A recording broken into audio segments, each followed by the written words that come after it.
जय श्री राधे गोविंद श्री हरिदास। ओम नमः शिवाय। आज हम इस वीडियो में श्रावण मास महात्म्य का अध्याय 6 सुनेंगे। इससे पहले 5वें अध्याय में भगवान शिव ने ब्रह्मपुत्र सनत कुमार को विभिन्न व्रत अनुष्ठान और रविवार व्रत में सुकर्मा ब्राह्मण की कथा सुनाई और आज अध्याय 6 में हम सोमवार व्रत की विधि जानेंगे। तो श्रावण मास महात्म्य का अध्याय 6 शुरू करते हैं। श्री सनत कुमार ने श्री सदाशिव से कहा, हे भगवान, हे देवों के देव, मैंने सब सुखों को देने वाला रविवार का हर्षकारक महात्म्य सुन लिया। अब आप श्रावण मास में सोमवार का महात्म्य मुझे बताइए। भगवान शिव हर्ष के साथ श्री सनत कुमार जी से बोले, हे सनत कुमार, सूर्य मेरा नेत्र है, उसका महात्म्य इतना श्रेष्ठ है तो फिर मैं उमा सहित सोम नामक महात्म्य का वर्णन कैसे कर पाऊंगा। जो कुछ मैं इस सोम महात्म्य के संबंध में आपसे कह सकूंगा कहूँगा। हे सनत कुमार, अब मैं तुम्हें पार्वती सहित सोमवार व्रत की कथा सुनाता हूँ। चंद्रमा का दूसरा नाम सोम है। सोम ब्राह्मणों का देव है। सोमलता को यज्ञ साधन कहते हैं। सोम मेरा ही प्रतिरूप है, इसलिए यह सोमवार कहा जाता है। चूँकि यह उपासक को उत्तम फल प्रदान करता है, अतः यह सर्वश्रेष्ठ कहलाता है। हे विप्र, अब तुम इसके व्रत विधि सुनो। मैं विस्तार पूर्वक तुम्हारे सम्मुख कहूँगा। 12 महीनों के सभी सोमवार व्रत करना अत्यंत श्रेष्ठ है। यदि कोई 12 महीनों के व्रत ना कर सके तो श्रावण मास के 4 या 5 सोमवार व्रतों को करे। इस मास में केवल एक सोमवार का व्रत करने से 1 वर्ष के सभी व्रतों के फल का भागी हो जाता है। मनुष्य को चाहिए वह श्रावण मास के प्रथम सोमवार को प्रातःकाल सोम व्रत का संकल्प करे और कहे, हे देवादिदेव महादेव, आपकी और पार्वती जी की कृपा से मैं श्रावण मास में आपकी प्रीति के लिए सभी सोमवार के व्रत विधिवत करूंगी।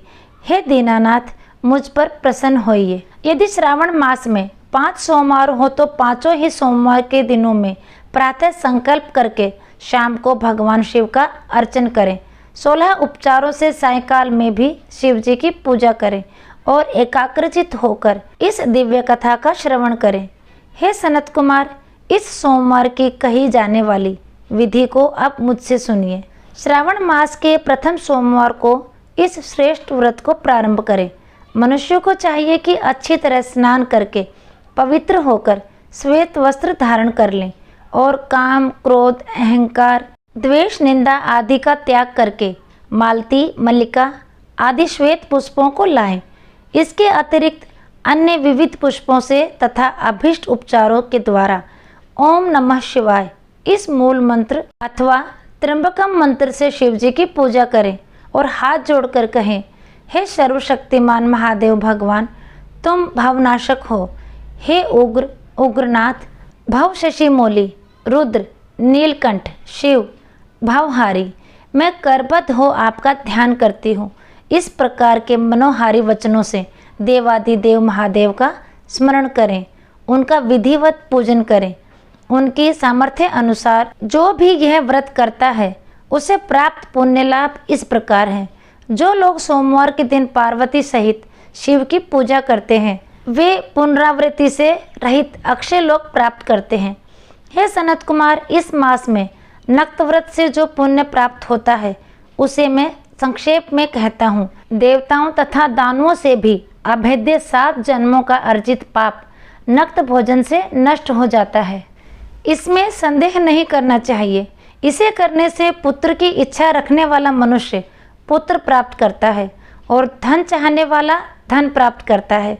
वह जिस जिस अभिष्ट की कामना करता है उसे पा जाता है।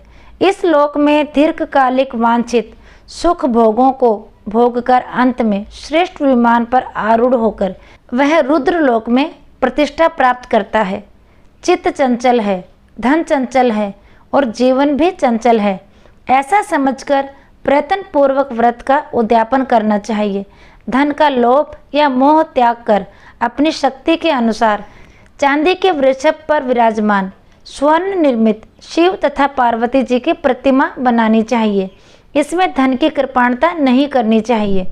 एक अति भव्य और सुंदर लिंगतोभद्र मंडल पर घट बनवाकर उस पर तांबे अथवा बांस का पात्र रखकर सबसे ऊपर शिव पार्वती की मूर्ति रखें। तत्पश्चात शास्त्र अनुसार शिव पार्वती की पूजा अर्चना करके फूलों का मंडल बनाकर उस पर एक अत्यंत ही सुंदर चंदवा बांध दे।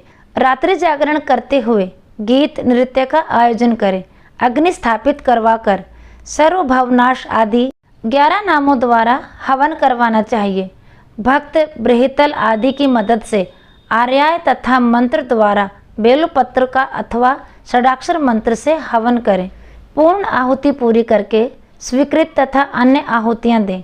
आचार्यों की भी पूजा करके उन्हें दक्षिणा के साथ गोदान करना चाहिए। 11 विद्वान ब्राह्मणों को भोजन कराकर उन्हें भी 1 घड़ों के साथ बांस के पात्र दान स्वरूप में देने चाहिए। पूजन के पश्चात देवी देवता पर चढ़ी सामग्री आचार्य को दान स्वरूप दें। पूजा करते हुए बोलें, मेरा व्रत सफल हो, मेरे व्रत से शिव प्रसन्न हो। उसके बाद बंधुओं के साथ हर्षपूर्वक भोजन करें। इसी विधि से जो मनुष्य इस व्रत को करता है वह जिस जिस अभिलाषित वस्तु की कामना करता है उसे प्राप्त हो जाती है और अंत में शिवलोक को प्राप्त होकर उस लोक में पूजित होता है। हे सनत कुमार, सर्वप्रथम श्री कृष्ण ने इस मंगलकारी सोमवार व्रत को किया था। श्रेष्ठ आस्तिक तथा धर्मपारायण राजाओं ने भी इस व्रत को किया था। जो इस व्रत का नित्य श्रवण करता है वह भी उस व्रत के करने का फल प्राप्त करता है। इस प्रकार श्री स्कंद पुराण के अंतर्गत ईश्वर सनत कुमार संवाद में श्रावण मास महात्म्य में सोमवार व्रत कथन नामक 6ठा अध्याय संपूर्ण। अगर आप सबको मेरा यह वीडियो पसंद आया है तो इसे फ्रेंड्स फैमिली में ज़रूर शेयर करें। फिर मिलेंगे अगले वीडियो में। तब तक के लिए सभी को प्रेम भरी राधे राधे। ओम नमः शिवाय।